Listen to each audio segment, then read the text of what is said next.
Il s'agissait dans cet exercice d'exploiter une documentation technique d'appareils de vressostat et de thermostat qui étaient capables de communiquer directement en Modbus. On pouvait les connecter au réseau, c'était prévu.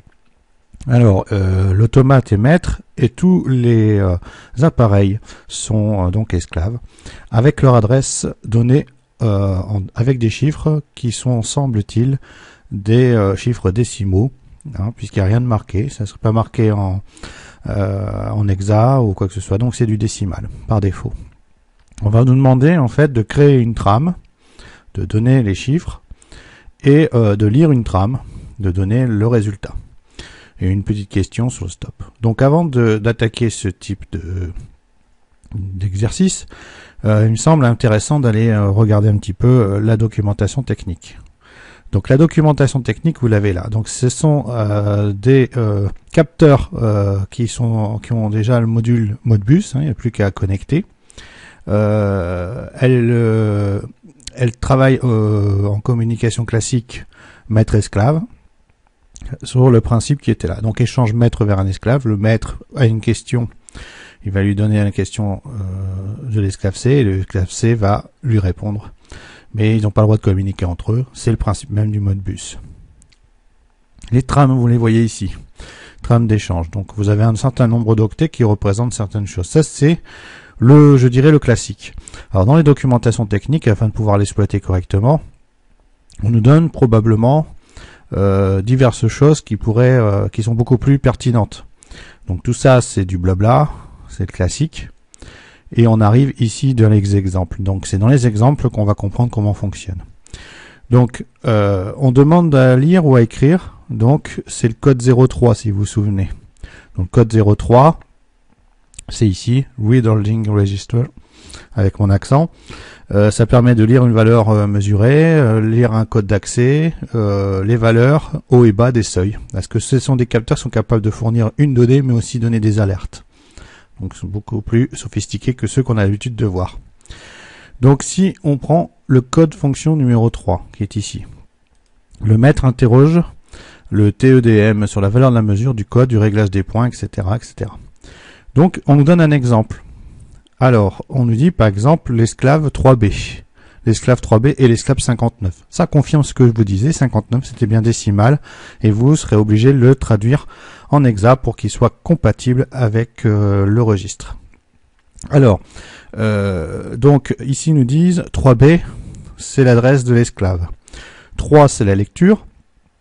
À quelle adresse 00? Alors à quoi correspond cette adresse 00? Alors high ça veut dire haut, low bas. Height, c'est MSB, low, c'est LSB. Alors, à quoi ça va correspondre? Ben, l'adresse 00, si vous regardez complètement à droite, 00, vous avez la valeur mesure. Donc, en fait, vous avez la valeur. Donc là, c'est codé avec 2 octets, et nous, le registre, il est qu'un seul octet, donc on rajoute des zéros devant. On avait expliqué que mettre des zéros à gauche, ça changeait pas le chiffre, mais ça permettait de combler les besoins. Ensuite, on nous donne le nombre de valeurs, nombre de points, donc toujours pareil, ça peut être beaucoup plus de points ou un seul point. Nous, on n'a qu'une seule lecture à faire, qu'une seule valeur, donc c'est pour ça qu'on a 0, 1, et comme il nous faut 2 octets, ben ça fera 0, 0, 0, 1. Donc voilà, ça nous donne l'explication pour l'écriture. Ce qui fait que pour pouvoir écrire la trame, on va avoir donc des facilités, donc je vais vous le mettre directement.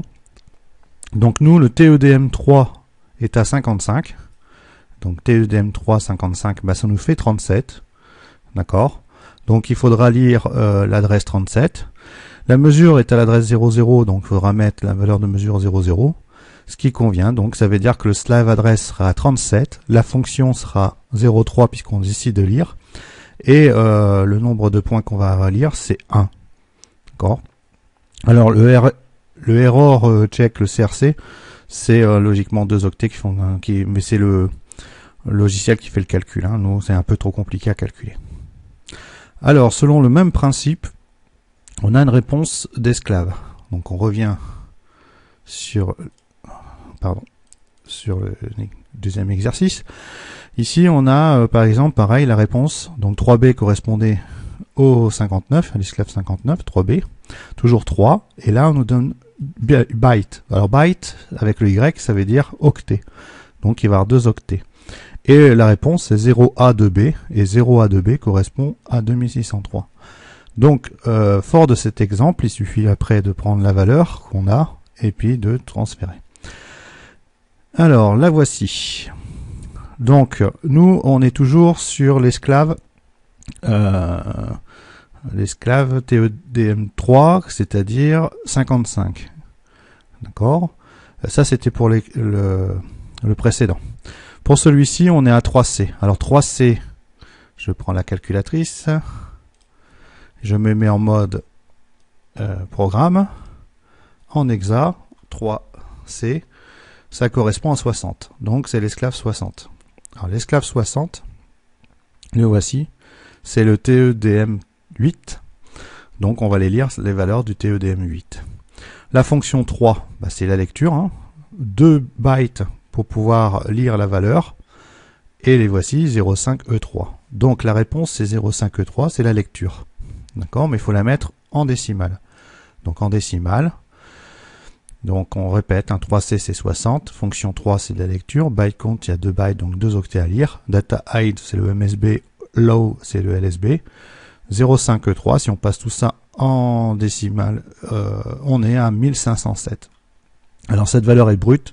Sur un afficheur, ça peut être avec un point qui se trouve au milieu, ce serait 1507. Ou un point qui serait à droite, 1507. Hein. D'accord? Alors, il y a une question suivante qui en fait exige un petit peu la lecture de la documentation. Combien de stops comprend la transmission si on décide de ne pas configurer de bits de parité? Alors, il faut chercher sur la documentation technique. D'accord? Alors, voilà. Moi, je vois support de transmission. Chaque octet composant à un message est transmis en mode RTU de la manière suivante. Start, les 7 bits de données toujours dans l'ordre inverse de l'habitude de la lecture. 2 stops quand il n'y a pas de parité. Et avec parité, il y a start, les 8 bits, la parité et le stop. Alors vous remarquerez d'avoir mis 2 stops ici, c'est pour garder la même longueur du nombre de bits, ce qui fait que les temps restent identiques, que ce soit avec un bit de parité ou sans bit de parité. Donc c'est un exemple d'utilisation des 2 bits de stop. Alors la question, maintenant si je reviens sur la question, alors, la question, on revient dessus. On me demande combien de stops comprend la transmission s'il n'y a pas de bit de parité. Alors, s'il n'y a pas de bit de parité, eh bien, il y aura 2 stops. Voici la réponse, donc 2 stops.